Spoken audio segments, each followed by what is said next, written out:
போவா ராஜேந்திரா சும்மா நம்மளுக்கு அது வருமா இது போட்டா எப்படின்னே இருப்பேன் நான் வேணா பார்க்குறியா எங்கே தான் எடுத்து இன்ட்ரெஸ்ட் போயிடும் அப்போ போல வரத்துக்குன்னா கூட அந்த ஒரு இது இருக்காது ஆர்வம்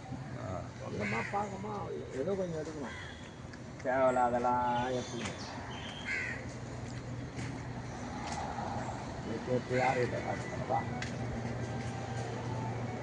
அங்கே இருக்குதா